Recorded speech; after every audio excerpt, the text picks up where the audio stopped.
This is a video about World War II jet aircraft. So today, here is the, although jet development was well underway when World War II broke out, jet aircraft were hardly to feature in the conflict. Germany led the way with Britain following. This reconnaissance version, Arado AR-234B, was just one of several designs. Okay. There's a version, the jet aircraft Arado AR-234, German insignia.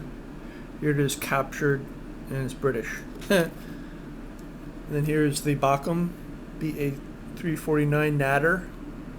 That's pretty cool. Next is the Fieseler FI-103R. Pretty fancy looking. Nice and streamlined. Then there's the Henkel HE-162 Salamander. Despite its hurried development, the ingenious Henkel HE-162 would have proved an effective fighter in experienced hands, but there was insufficient time to train men of the caliber required by the Luftwaffe. See, so this is a Luftwaffe Salamander. There's a good overflight picture. And we have the Henkel HE-178. I like the landing gear setup. So this is jet aircraft.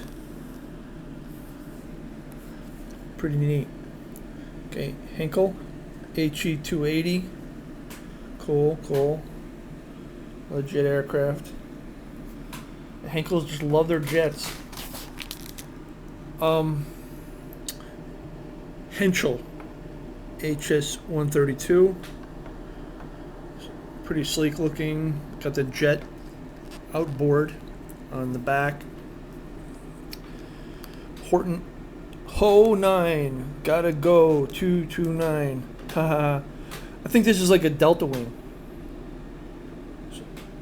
The Horton Ho 9 V2 was the only aircraft of this series to achieve powered flight.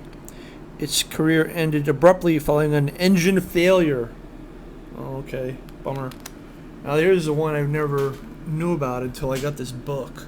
The Junkers Ju-287. The most futuristic of all jets to fly during the war, the Ju-287V1 was the only example built by Junkers.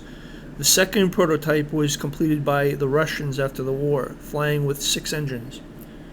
Its wing swept forward. The cockpit's on the left. I've never known about that before. Messerschmitt Me-262.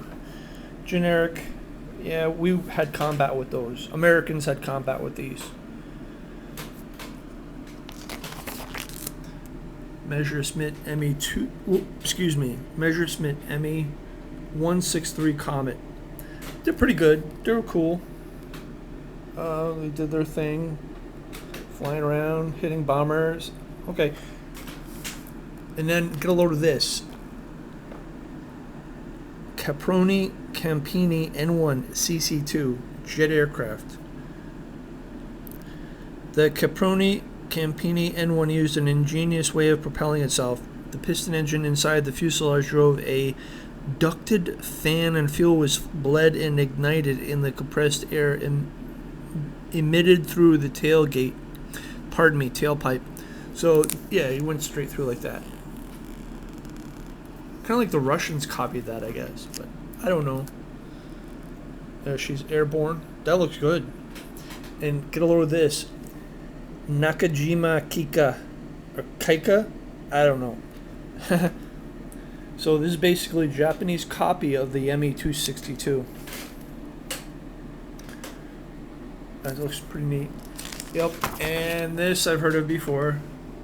The Yokosuka MXY-7 Oka suicide craft. Oh. The De Havilland Vampire, the British jet airplane. Here's the Gloucester E-2839 British jet. Gloucester Meteor. Going on. Here's the American Bell P-59 Aerocomet jet aircraft. American Lockheed P-80 Shooting Star. Is this baby right here? And the Soviet Berez Isa B-1, Soviet jet aircraft of World War II. And that's it. We're done.